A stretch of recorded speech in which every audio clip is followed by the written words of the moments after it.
Welcome to RTV Global Network. I'm Mark, and I'm joined by my co-host, Chloe. Yeah, I am really glad to be diving into all of this with you today. So today is August 5, 2026. And to you, the listener, just sitting right there with us as the third person in this room, Hmm. welcome. Our mission today is to really pull apart the chaotic and contradictory threads of a world that just seems to be operating on two completely different timelines right now. Right. It really is a split screen today. Exactly. I mean, we are looking at the landscape split right down the middle. On one side, we have this immense, almost gravity-defying progress. Hmm. Artificial intelligence literally rewriting the rules of developing economies. We've got historic victories on the global athletic stage and these futuristic infrastructure projects. Yeah, the macro level stuff. Right. But then, on the other side, we're watching these deeply entrenched systemic fractures just tear wide open. We're talking about vicious political infighting over bankrupt airlines, international conflicts, massive cyber heists of sovereign funds, and, well, literal prison riots. It's a lot to process in one news cycle. I mean, that's for sure. Yeah, so we're going to examine the machinery behind all of this, to figure out how the micro-level failures in local enforcement actually connect to this macro-level race for global supremacy. The contrast is really what makes today's intelligence stack so compelling, to be honest. You just can't understand the rush toward 2030 without understanding the bureaucratic anchors that are dragging us right back to 2010. We have to look at the structural mechanics of all these failures and successes. Right. So let's just start with those anchors, specifically at the very top of the political food chain in Sri Lanka. Because things have reached an absolute boiling point over an issue that, well, if you just read the headline, it sounds like a routine corporate HR problem. Yeah, on the surface, it sounds incredibly boring. Right. SriLankan Airlines needs an interim chief executive officer.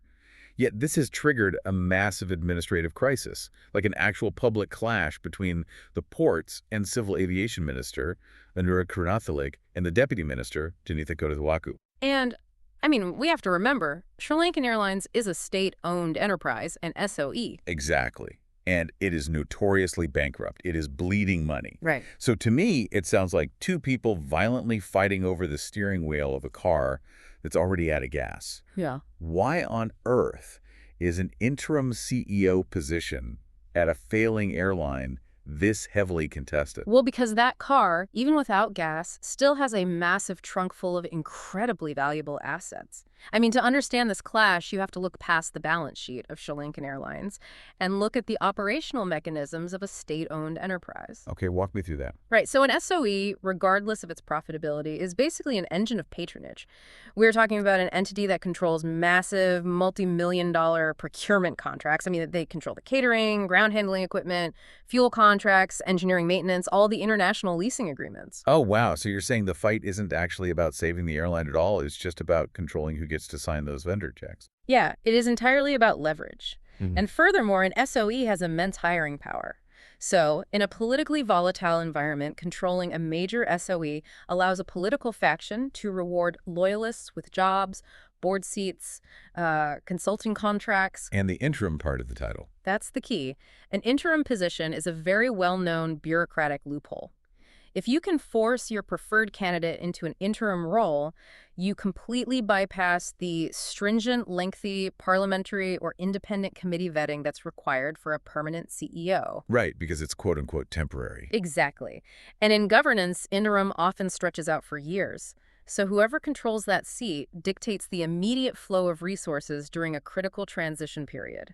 That completely reframes the entire conflict. Okay. It's not a disagreement over aviation strategy. It is a battle for the treasury of the enterprise itself.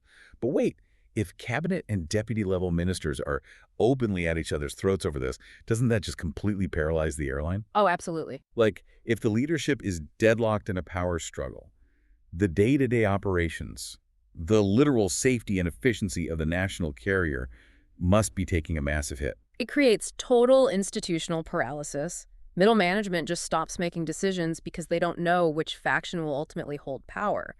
So procurement stalls, maintenance gets delayed, and the financial bleed just accelerates. And, it is the taxpayer who ultimately subsidizes all this political theater. Yeah, the taxpayer always foots the bill. And speaking of political theater and, frankly, constitutional dysfunction, The judiciary is facing its own massive stress test today. Yeah, this one is really concerning. Right. So the government is actively pushing to amend the Constitution. Their goal is to extend the retirement age of Superior Court judges. Unsurprisingly, this is facing a literal wall of opposition from the Bar Association of Sri Lanka, the BSL, who are out there demanding a direct meeting with the president to stop it. And they have legal precedent on their side, too. Exactly. The Supreme Court had already made a determination on this in the past, stating clearly that changing the retirement age of judges requires a public referendum. Like, you have to take it to the voters. Yet, the minister is publicly insisting this amendment will be pushed through despite the protests. I mean, how does the legislative branch just bypass a Supreme Court mandate for a referendum? By testing the structural integrity of the Constitution itself. The mechanism here is pretty complex. The Supreme Court interprets the Constitution, and they established a procedural guardrail, right? They said, altering judicial terms alters the balance of power, therefore the public must consent via referendum. Right, which makes perfect sense. It does.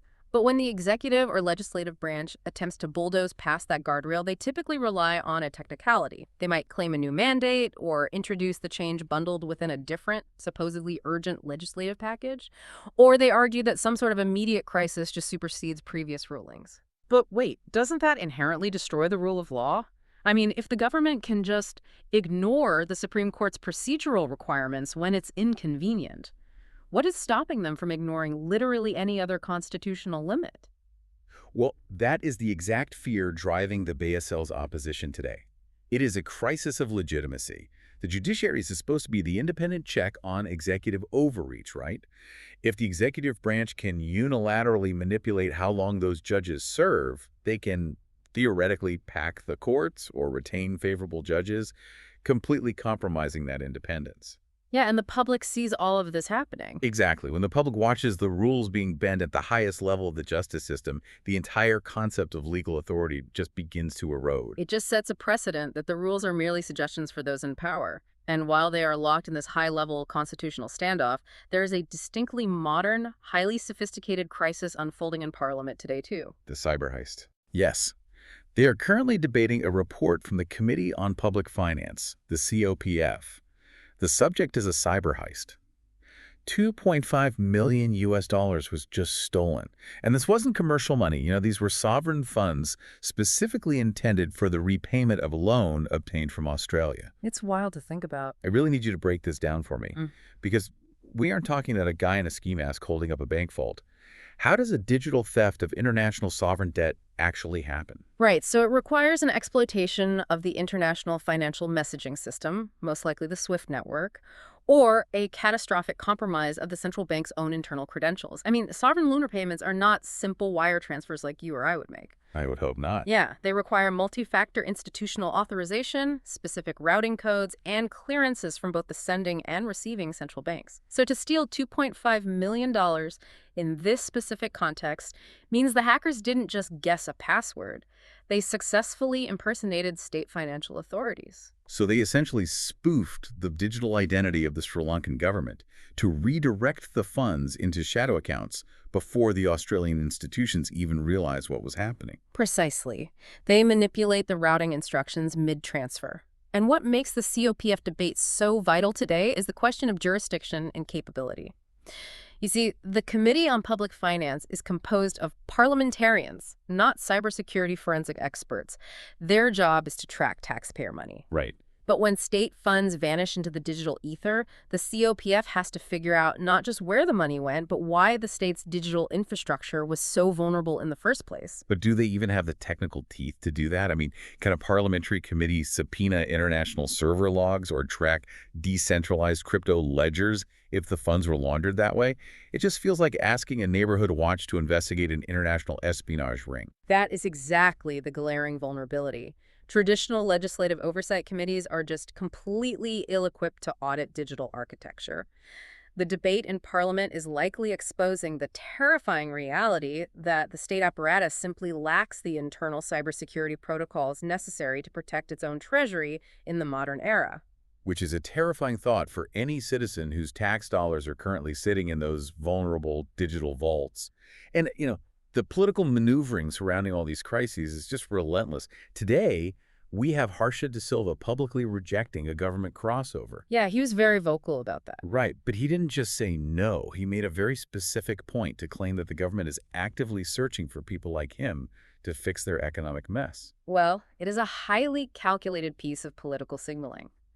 By publicly refusing an alleged offer, he achieves two things, really. First, he cements his loyalty and ideological purity to his own opposition base. Makes him look like the principled guy. Exactly. And second, he projects an image that the ruling party is desperate, that they lack the internal intellectual capital to manage the economy, forcing them to basically headhunt from the opposition. Meanwhile, his own camp is fractured. I mean, the joint opposition is out there publicly calling Sajith Premadasa an ineffective leader.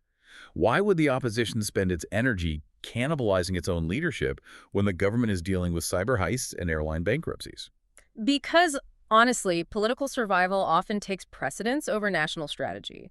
In a fractured opposition, different factions are constantly vying to be recognized as the quote-unquote true alternative to the government. Attacking the leader of your own coalition is just a way to consolidate power within your specific micro-faction. Even if it hurts the big picture. Yeah.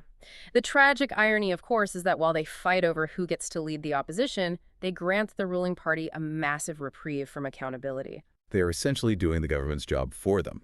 But to be fair, the joint opposition is still trying to raise alarms on specific legislative maneuvers. Like today, they are warning the public about the proposed anti-corruption amendment bill, specifically targeting the bail provisions within it. Now, an anti-corruption bill sounds universally positive. Why are they fighting it? Because of the potential weaponization of the legal process. The mechanism they are protesting involves how bail is granted or denied during an ongoing investigation. In many jurisdictions, we've seen governments use stringent anti-corruption laws to deny bail to political opponents, holding them in remand prison for months or years while an investigation is supposedly underway. Okay. The classic, the process is the punishment tactic. So you don't even need a conviction. You just need the power to lock them up indefinitely before the trial even starts. Exactly that. If the bail provisions are too rigid, an anti-corruption commission can theoretically neutralize any political rival simply by opening an inquiry. And we are seeing the bribery commission in action today, actually, with former Minister Akila Viraj Karyawasam appearing before them. The machinery of investigation is highly active right now. It really is. And just wrapping up this political rapid-fire section, we have a very blunt statement from Tilvin regarding the ongoing delay in provincial council elections. He stated explicitly that the excuse for the delay cannot be a lack of money. Which is a very strategic move to strip away the government's primary shield. Bureaucracies historically use a lack of treasury funds as the default excuse for delaying any massive logistical undertaking, especially elections. Right, it's the easiest excuse to make. Exactly. So by preemptively attacking that specific excuse, he is forcing the narrative out into the open. He's saying if it isn't about the budget, then it is about political fear. It's a direct accusation that the government is suppressing the vote because internal polling suggests they will lose. The sheer volume of this high-level dysfunction is just exhausting. You have ministers fighting over grounded airlines, sovereign wealth vanishing into cyberspace, and constitutional standoffs over judges. But, all of this macro-level drama exists in such a bizarre, stark contrast to the physical reality of the country's infrastructure. Let's step out of Parliament and look at the actual streets. Yeah, the physical foundations of the country are telling a very different story today. Right, because on paper, the blueprint for the future looks like science fiction. The government-owned Lanka Metro Transit, LMT, is launching 7 brand-new metro bus routes in Colombo starting this September. And then there's this macro vision, an incredibly ambitious plan to add 132 kilometers to the National Expressway network by the end of 2030. And, these are the kinds of legacy-defining infrastructural leaps that change the economic geography of an entire nation. If they happen. Right, if they happen. Adding 132 kilometers of expressway isn't just about laying asphalt. It requires massive capital aggregation, complex topographical engineering, and a really long-term vision. It fundamentally alters supply chains, connecting rural agricultural hubs directly to urban markets and deep-water ports. It shrinks the logistical map of the country. But then you zoom in on a micro level in Colombo, and you are hit with the absolute absurdity of local enforcement. Colombo Mayor Vray Kali Balthazar has pledged to reclaim a children's playground. Why? Because it was unlawfully occupied and turned into a commercial garage. for 15 years. It's just wild. How does the system that's planning 132 kilometers of futuristic expressways allow a mechanic to steal a public swing set for a decade and a half? Well, it reveals the total collapse of granular local enforcement. I mean, think about the timeline here. 15 years means this garage survived multiple mayoral administrations, dozens of municipal council shifts, and countless patrols by local law enforcement. Someone had to have noticed. Oh, definitely. It means that at every single level of local bureaucracy, officials either looked the other way, were paid to look the other way, or simply lacked the institutional authority to enforce basic property rights on a tiny plot of public land. It is the ultimate paradox. If I am an international investor looking at this, how can I possibly trust the state to manage the land acquisition, the environmental clearances, and the engineering standards for a massive 2030 expressway project when they literally could not evict a trespasser from a sandbox since 2011? You are identifying the exact friction point of developing economies right there. It's high-level vision, completely decoupled from ground-level capacity. And you see the government attempting to backfill these ground-level failures in other sectors today, too, like the Central Environmental Authority, the CEA, relaunching their eKunu electronic waste collection program. Which is a great initiative. Yeah. We desperately need to process e-waste safely rather than dumping lithium batteries into landfills. But again, it is a reactive measure trying to clean up a localized mess. And all these infrastructure plans, the expressways, the metro buses, the waste management, they all operate on a massive underlying assumption that the physical ground beneath them is actually stable. Which brings us to the severe climate reality hitting Sri Lanka right now. Yeah, the meteorological data today is incredibly grim. The Department of Meteorology is forecasting heavy showers exceeding 100 millimeters. That is a massive amount of water. It is. And consequently, the National Building Research Organization, the NBRO, has extended Level 2, which is their Amber Alert landslide warnings for several districts. This isn't just an inconvenience. This is an active human and financial crisis. The Ministry of Defense just had to release an additional 75 million rupees specifically for flood and landslide relief across 56 divisional secretariats. And on a much larger scale, the Asian Development Bank, the ADB, has stepped in to approve a massive $200 million emergency assistance package for post-cyclone Ditwa recovery. And that $200 million figure is probably the most crucial data point in this entire segment. It quantifies the immense, totally unsustainable financial drain that climate change is placing on the national treasury. Let's actually do the math on that. We're talking about building a futuristic 132-kilometer expressway by 2030, but today, right now, we need $200 million from an international bank just to recover from a single cyclone. Are we essentially building a new roof while the foundation of the house is washing away into the ocean? What good is an economic corridor if the hillsides surrounding it collapse under 100 millimeters of rain every single monsoon season? It is the ultimate developmental catch-22. To grow the GDP and pay off the national debt, you absolutely must build the logistical infrastructure. But if you don't build that infrastructure with extreme climate resilience, meaning reinforced drainage, elevated pylons, and deep soil retaining walls, which exponentially increases the cost of the project, you end up spending your future economic gains just repairing the damage from the next inevitable storm. So the infrastructure budget just becomes a perpetual repair budget. You never actually move forward. Well, And while the physical infrastructure is buckling under the dual weight of rapid development and extreme weather, the social infrastructure, the institutions meant to keep the public safe and healthy, is facing a terrifying stress test of its own today. Let's examine the state of justice and public health. right, because the fractures in the social contract are highly visible today, beginning deep within the prison system. We are tracking the immediate aftermath of some significant unrest. Yeah, security has been heavily tightened across the entire prison network following the violent unrest at Mahara Prison. The situation was severe enough that the government had to appoint a special committee just to evaluate the physical property damage to the facility. And completely separately, there was a clash at the Colombo prison. But the Colombo incident has this incredibly bizarre legal footnote attached to it today. The magistrate issued a specific direct order regarding the evidence provided by a jailer. The court deemed this evidence so sensitive that it ordered it to be kept entirely out of the media. Which naturally acts as a massive signal fire to investigative journalists everywhere. Obviously. Right. When a magistrate actively suppresses testimony from a prison guard regarding an internal riot, it strongly suggests the evidence points towards severe institutional complicity, systemic abuse, or a total breakdown in the chain of command that the state simply does not want the public to see. It really makes you wonder what exactly that jailer saw or recorded. But when you have multiple, geographically separate prisons experiencing unrest, riots, and clashes in the exact same week, it stops being a coincidence or just an isolated administrative failure. What is the underlying mechanism driving this?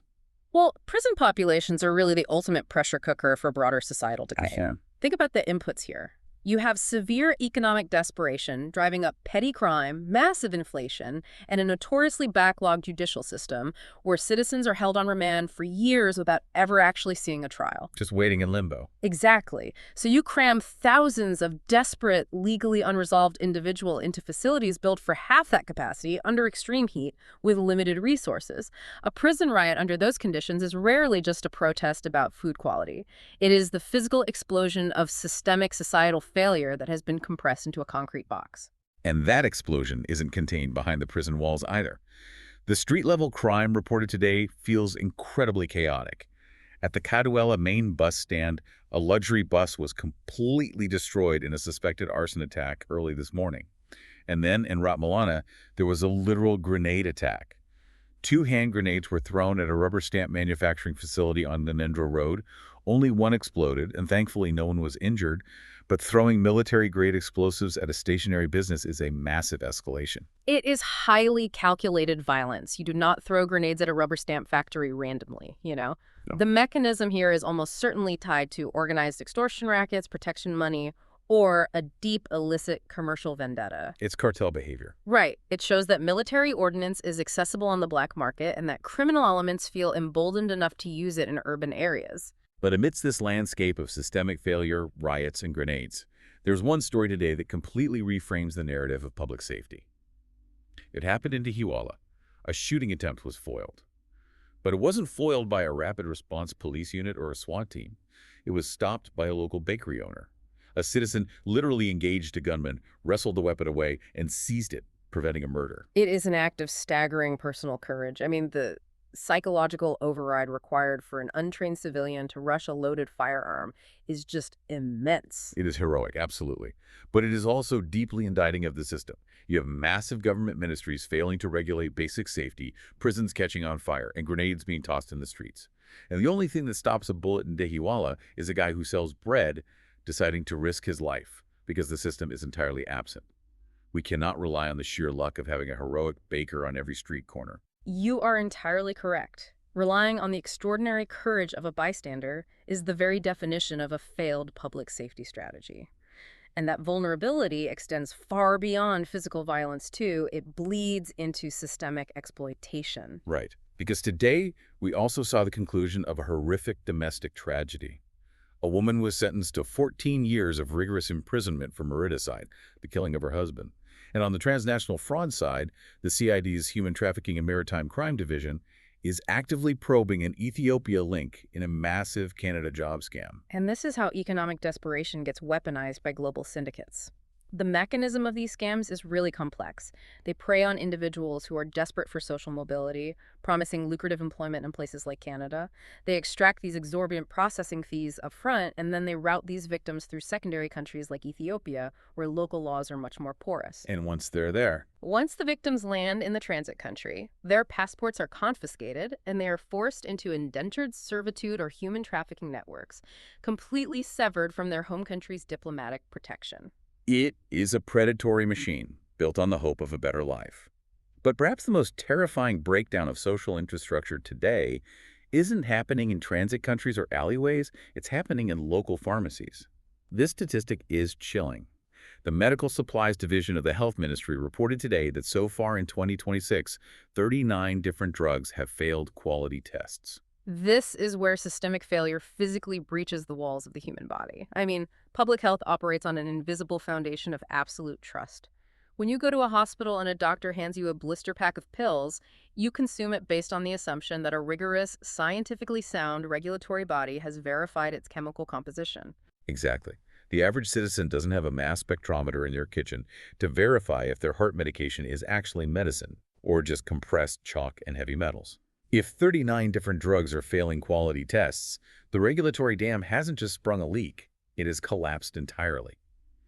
How does the public protect itself from poisoned medicine? They can't, and that is the real tragedy here. It creates a cascading effect of paranoia. If doctors cannot trust the efficacy of the medicine they prescribe, treatment protocols fail. If patients cannot trust the pills they buy, they stop taking them, leading to massive spikes in preventable chronic diseases and hospitalizations. The entire healthcare safety net unravels from the inside out. And unfortunately, the exploitation in the health sector isn't limited to the chemical makeup of the drugs. It extends to the cost of care itself. We saw that in Jaffna today, where the magistrate's court fined two medical institutions a total of 400,000 rupees. That's their crime, violating the Consumer Affairs Authority Act by intentionally overcharging patients. It is the ultimate predatory behavior, really extracting surplus profit from human beings at the exact moment they are most physically and emotionally vulnerable, seeking medical intervention. However, there is a singular, vital lifeline in the public health news today. India has stepped in with a direct donation of 500 liters of technical malathion to support Sri Lanka's dengue control efforts. This is desperately needed, especially when you consider the 100 millimeters of rain we just talked about, which is currently creating millions of perfect breeding grounds for mosquito larvae all across the island. But we must also analyze the mechanism of this donation. While it is a public health intervention on the surface, technical malathion is also a physical manifestation of diplomacy. It is a highly visible, deeply appreciated gesture of soft power from a regional hegemon. Which brings us perfectly to the economic and diplomatic engine of the country. Because it is absolutely no coincidence that alongside that donation of insecticide, Indian Foreign Secretary Shri Vikram Misri arrived in Colombo today for a one-day official visit. Right, because one-day visits by foreign secretaries of that caliber are never impromptu social calls.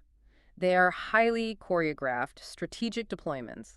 The foreign secretary is there to physically check the pulse of bilateral projects, to solidify security agreements, and, honestly, to remind the local government of the economic lifelines India currently provides. And speaking of the economy, we have to acknowledge the massive engines that are actually working. There are some undeniably bright spots in the data today. Tourism is really leading the charge.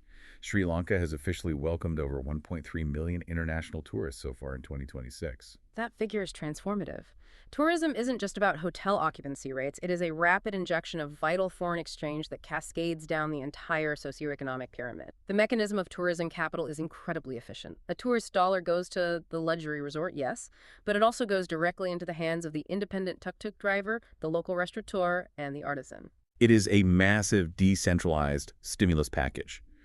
And it seems the international financial community is responding to these macro shifts. According to the ISF, Sri Lanka has recorded an impressive improvement, climbing the global rankings for both investor relations and debt transparency. And for a nation recovering from a sovereign debt crisis, transparency is quite literally the only currency that matters to global finance. The mechanism here is simple: risk assessment.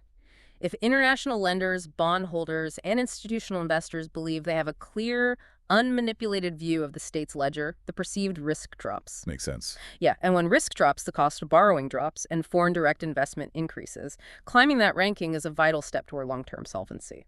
We are also seeing strong momentum in the corporate and workforce sectors today. For the expatriate workforce, a massive relief was announced.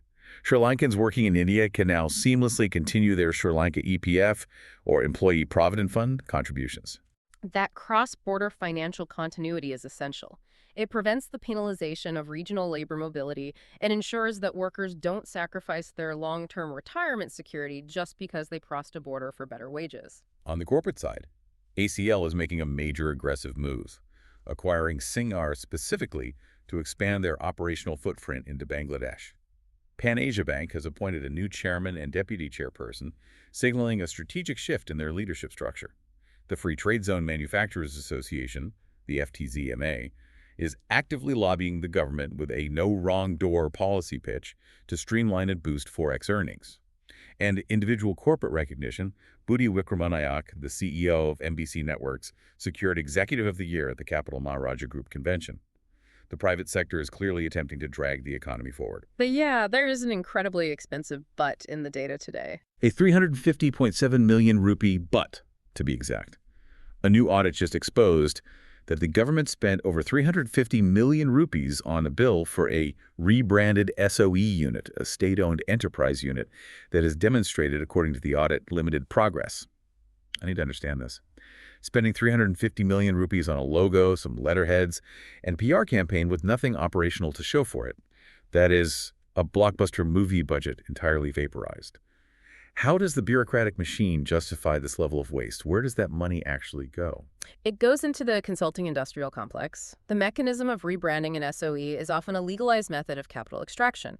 When a government decides to rebrand a failing entity, they don't just hire a local graphic designer. They hire elite, politically connected consultancy firms. And of course they do. Right. And these firms charge exorbitant hourly rates to produce massive theoretical strategy decks, conduct endless stakeholder synergy meetings, and design new corporate identities. So they're essentially billing the taxpayer millions to write a report about how the company should act, without ever actually fixing the broken operations on the factory floor. Precisely. It is the illusion of progress bought at a premium. They change the paint on the ship while the hull is actively sinking. And the psychological impact of this audit is devastating because it occurs at the exact moment the government is extracting maximum revenue from local businesses to meet their debt targets. Right. Look at the local confectioners today. They are publicly bracing for a bitter tariff squeeze.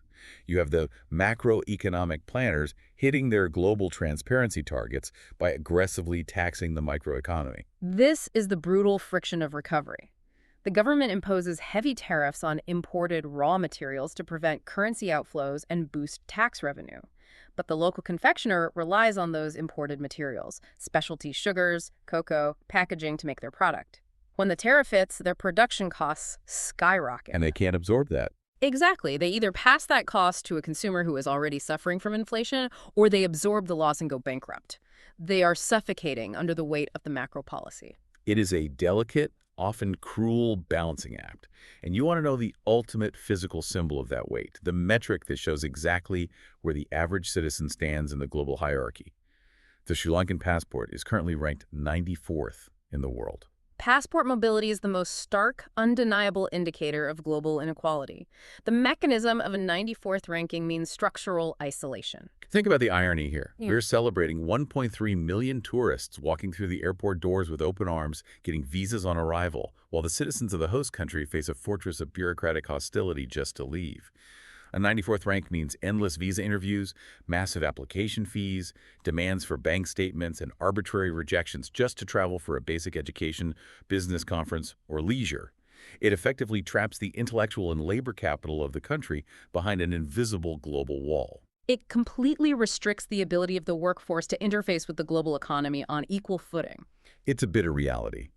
But while Sri Lanka is navigating its own complex web of debt restructuring, regional diplomacy, and internal economic friction, the global stage today is undergoing massive, potentially historic shifts. We need to step back and look at the whole board. And as we transition into this global section, looking at the U.S., the Middle East, and Europe, it is crucial that we make something very clear to you, the listener. The geopolitical reports hitting our desks today contain highly polarizing figures and deeply complex conflicts. As always, you and I are just looking at the raw data and statements being reported by these news sources to understand the potential global ripples. We are neutrally analyzing the information available today without taking any sides, endorsing any viewpoints, or advocating for any political figure. It is essential to map these data points objectively because the geopolitical news today is monumental. According to widespread reports, U.S. President Donald Trump stated that his administration had very good discussions with Iran during all-day negotiations. Crucially, he explicitly stated that he is holding off on fresh attacks in the hope of reaching a quick, comprehensive deal. In a region that has been teetering on the absolute knife's edge of broader conflict, a public signal of de-escalation from the U.S. is massive. When diplomatic back channels and direct negotiations temporarily supersede kinetic military action, what is the immediate mechanism of impact on the rest of the world? The immediate mechanism is market stabilization, specifically in the energy sector. The mere threat of a U.S.-Iran kinetic conflict prices a massive fear premium into global oil markets because of the extreme vulnerability of the Strait of Hormuz. When negotiations are publicly prioritized, that premium drops. Okay, that makes sense financially. Right, and furthermore, it alters the strategic calculus for every proxy network and allied nation in the Middle East, forcing them to pause their own escalations while they wait to see the shape of this potential quick deal.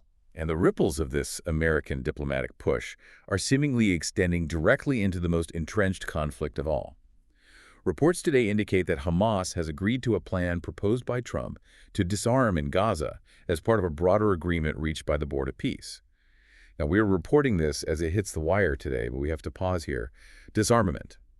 That is usually the single most intractable, impossible sticking point in any peace negotiation in that region. If these reports hold true, and that is a massive if in the context of Middle Eastern diplomacy, it represents a seismic shift. The logistics of disarmament are staggering. Who physically collects the weapons? Who verifies that subterranean arsenals have been emptied? What is the security guarantee provided to the disarmed faction to prevent immediate exploitation by rival groups or state actors? It seems almost impossible to enforce. The mechanisms required to enforce and verify a true disarmament in Gaza would require an unprecedented, ironclad international coalition.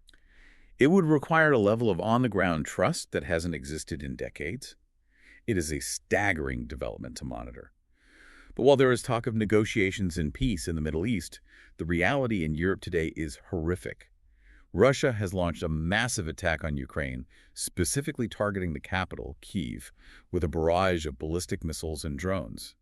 Officials report that the strike killed 14 people and left at least 22 injured. We must differentiate the mechanics of this strike, though. A drone attack is terrifying, but drones are relatively slow-moving. Air defense systems have time to track them, and civilians generally have time to reach subterranean shelters. A ballistic missile, however, travels at hypersonic speeds on a parabolic trajectory from the upper atmosphere. Which means there's almost zero warning time. Exactly. The time between the air raid siren sounding and the kinetic impact of a ballistic missile can be measured in seconds. The use of ballistic missiles on a densely populated capital city is a devastating escalation of force designed to maximize casualties and overwhelm defense grids. It is a grim, brutal reminder of the ongoing reality of that war, happening on the exact same day other parts of the world are discussing peace frameworks. The contrasts today are just unrelenting. Moving eastward into Asia, we have a fascinating, deeply strategic political development in India. Prashant Kishore has made a stellar electoral debut. He just won the BJP stronghold of Bankipur. Now, for those who don't follow Indian political mechanics, why is Prashant Kishore winning a seat such a massive data point? Because Prashant Kishore is arguably the most famous, sophisticated election strategist in modern Indian history. He is the architect. He is the man who usually operates deep in the shadows, utilizing massive data analytics, demographic targeting, and narrative engineering to help other politicians win impossible elections. So the guy who builds the king just decided to put on the crown himself. Precisely. The transition from architect to candidate is incredibly rare to see executed successfully. For Kishore to step out of the back rooms, put his own name on a ballot, and successfully dismantle a stronghold from the ruling Grindepi demonstrates a profound, almost surgical understanding of voter sentiment and grassroots mobilization. He didn't just beat an opponent, he beat the algorithm of an entrenched party. It will be fascinating to watch how the political establishment reacts to having the master strategist actually inside the legislative arena with them. Also, on the diplomatic front, a brief but notable note. Former Sri Lankan diplomat Kannanathan made headlines by formally congratulating Captain Ibrahim Traore, the president of Burkina Faso. It is a small data point, but it highlights the complex, often invisible web of international relations reaching across continents. But let's pivot from human geopolitics to the future of humanity itself. The World Bank released a report today regarding artificial intelligence, and the premise is honestly mind-blowing. They are projecting that artificial intelligence could enable developing countries to achieve in a single decade what might otherwise take a century of traditional industrial and economic progress. 1 century of progress condensed into 10 years, a 100-year time jump. I need you to explain the mechanism of this. How does a developing agrarian-heavy economy bypass the entire 20th century of heavy industrialization using a computer algorithm? Through the concept of technological leapfrogging. Let's look at agriculture as the prime mechanism here. Historically, to exponentially increase crop yields, a developing nation had to build massive carbon-heavy infrastructure tractor factories, deepwater ports for synthetic fertilizer imports, and vast diesel supply chains. That takes decades and billions in capital. The traditional industrial revolution model. Exactly.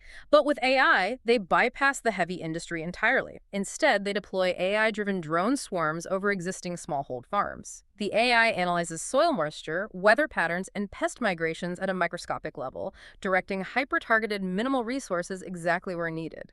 Yields multiply instantly. That's incredible. It is.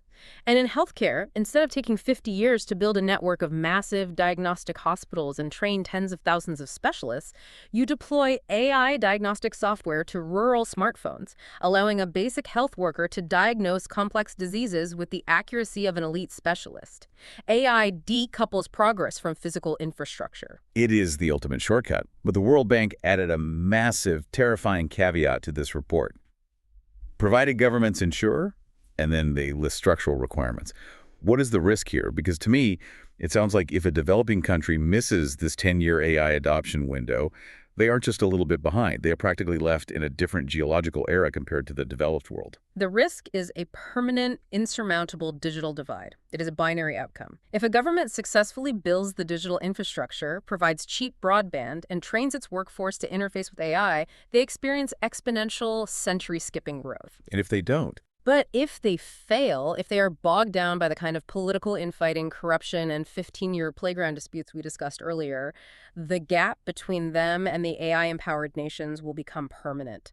An economy running on human labor will never, ever catch up to an economy running on optimized artificial intelligence.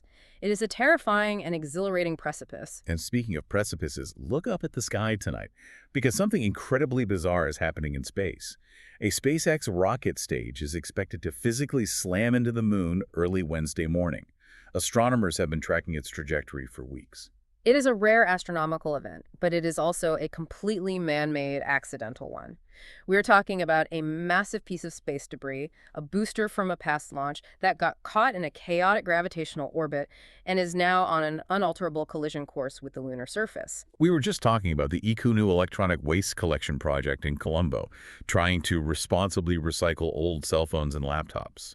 And simultaneously, we are literally dropping multi-ton dead rocket boosters onto the moon. Are we just exporting our worst terrestrial habits to the cosmos? We haven't even colonized space yet, and we are already turning it into a landfill. It is a profound irony, and it highlights a massive legal vacuum. The mechanism of the new space race is entirely unregulated. Private billionaires and massive corporations are launching thousands of objects into orbit, satellites, boosters, probes, and there's virtually no enforceable international framework for liability or cleanup. When a dead satellite or a rogue booster creates a debris field, no one is legally required to sweep it up. It is the ultimate out-of-sight, out-of-mind problem until that debris destroys a vital communications satellite. Now, before we leave the global stage, we have a few rapid-fire anomalies that hit the wire today that we just have to mention. In Japan, a tragic environmental story.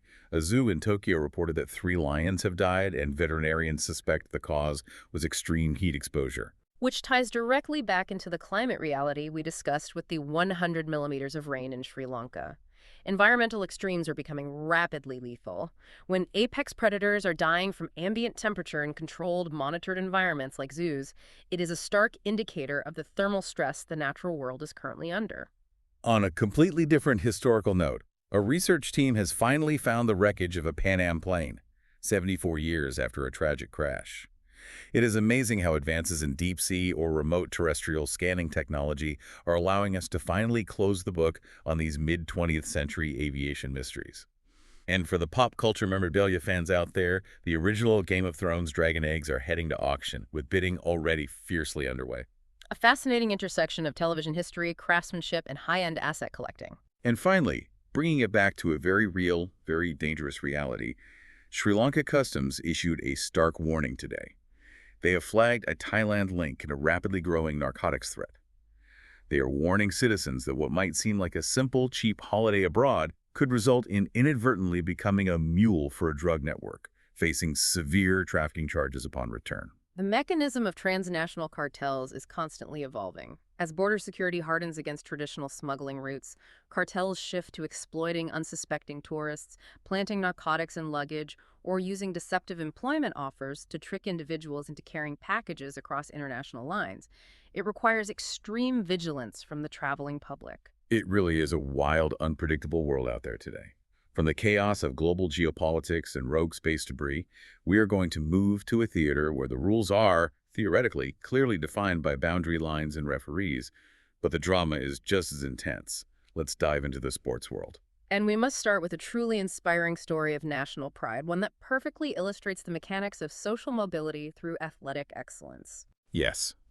Sri Lanka Air Force Corporal Ramesh Tharanga has officially been promoted to the rank of sergeant. This is not a routine time and service promotion. This is a direct structural recognition of his historic gold medal in the javelin throw at the Commonwealth Games, where he completely defied the odds and defeated established world champions. The Air Force commander, Air Marshal Bandhu Ijizing, personally approved it. What is vital to understand here is the economic and societal weight of sports in developing nations. For an athlete like Tharanga, sporting glory isn't just about a medal gathering dust on a mantle. It translates to real-life, immediate, tangible social mobility. Right. A promotion in the armed forces isn't just a new badge. It means a permanent increase in base pay, better housing benefits, elevated pension tiers, and a secured economic future for his entire family. It is a brilliant example of how state institutions can effectively reward and elevate national heroes, providing an incentive structure for the next generation. It is the perfect beginning to a new chapter of his life. But unfortunately, the architecture of sports demands that every beginning is mirrored by an ending. Upun Abekun, the fastest man in South Asia, a true trailblazer for Sri Lankan athletics, is officially bringing the curtain down on his glittering career. Abekun's impact is almost impossible to overstate. He didn't just win races. He fundamentally shattered a psychological barrier for an entire region. He proved that an athlete from this island, utilizing local foundations, could step onto the track and compete and win on the global stage in the 100-meter dash, which is objectively the most high-profile, biologically competitive event in all of human sports. The 100-meter sprint is pure mechanics and genetics. By breaking the 10-second barrier, Abekun recalibrated what young Sri Lankan athletes believed was physically possible. But when a generational trailblazer like him retires, it creates a massive institutional vacuum. Exactly. It isn't just one fast guy hanging up his spikes. It is a whole generation losing their active blueprint. Who picks up the baton next? That is the existential challenge for the athletic federations today.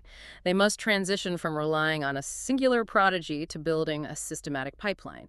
And there are glimpses of hope. Today, Gateway College formally felicitated their sprint champion ahead of his departure for the USA Under-20 Championships. The raw talent pipeline exists, but elevating that talent to Abekun's level requires immense financial and coaching infrastructure. Shifting from the track to the pitch, cricket is, as always, dominating the cultural airspace. Team India has officially arrived in Sri Lanka for their highly anticipated tour.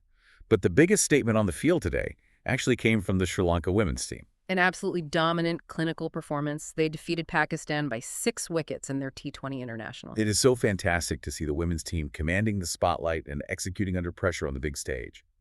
Meanwhile, the domestic franchise league, the Lanka Premier League, the LPL, is providing non-stop chaotic drama. The Jaffna Kings are looking like an unstoppable machine.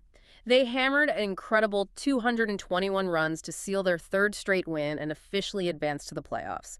The mechanics of their innings were flawless, anchored by Ibrahim Zadran, who was the absolute star, hitting 95 runs and just systematically dismantling the bowling attack. But in true Sri Lankan fashion, the monsoon weather played as big a role as the athletes. Rain completely washed out a crucial match, which mathematically knocked Dambula out of the playoffs entirely. Your season ended by a cloud.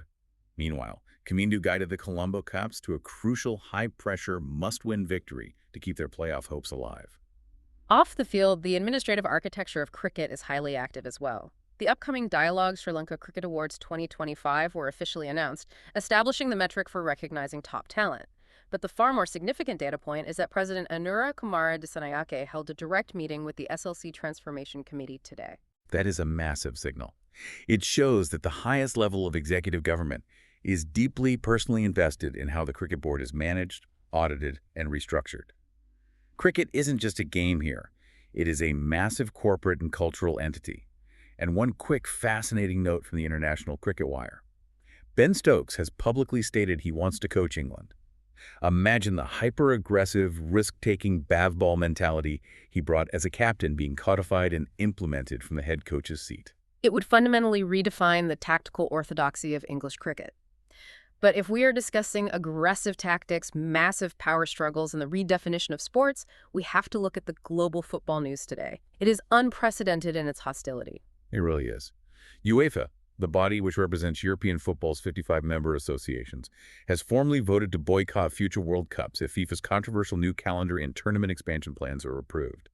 There are literal on-the-record calls from within UEFA for a top football boss to be red-carded and removed from power. We need to analyze the mechanics of this power struggle because it is essentially a corporate civil war over a multi-billion-dollar monopoly.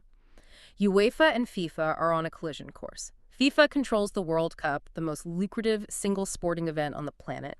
But UEFA controls the Champions League and, by extension, the daily employment of 90% of the world's most marketable elite players. So UEFA holds the actual assets, the players, while FIFA holds the historic stage. Exactly. When UEFA threatens a boycott, they are threatening to withhold the absolute core value of the product. They are telling FIFA, if we don't send the European and South American stars who play in our leagues, your World Cup is financially worthless. It is a massive game of financial chicken.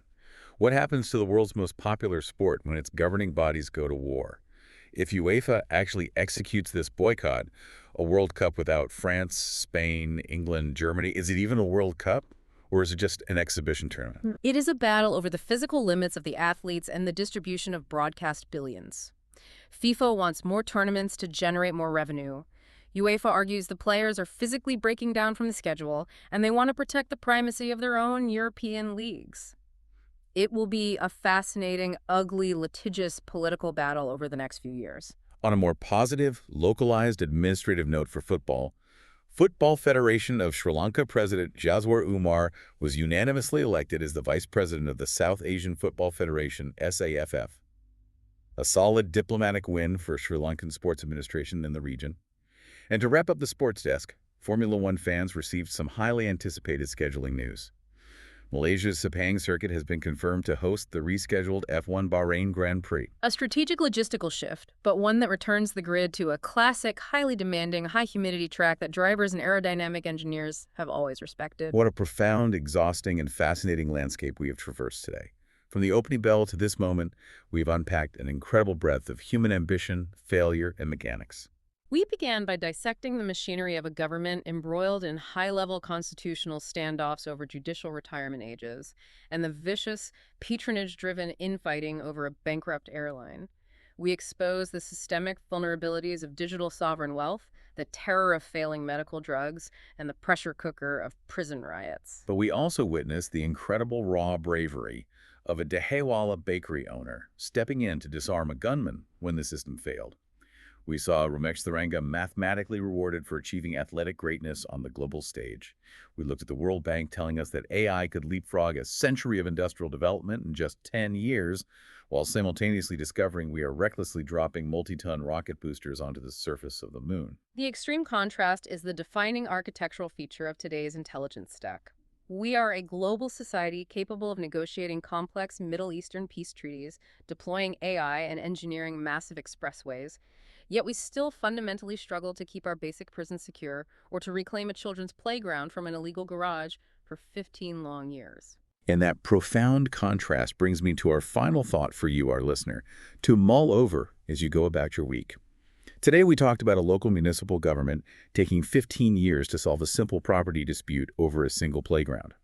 And we talk about artificial intelligence potentially accelerating 100 years of human economic progress into a single decade. I want you to ask yourself, in your own life and your own career, are you preparing for a future that moves at the warp speed of artificial intelligence? Or are you anchored by reliance on institutions that take 15 years to move a garage? How do we as citizens live, plan, and thrive in a world that is operating on two vastly different, completely incompatible timelines? It is the defining survival question of this era. Thank you so much for joining us on this deep dive. Keep questioning the information around you, keep looking for the hidden mechanics behind the headlines, and we will see you next time.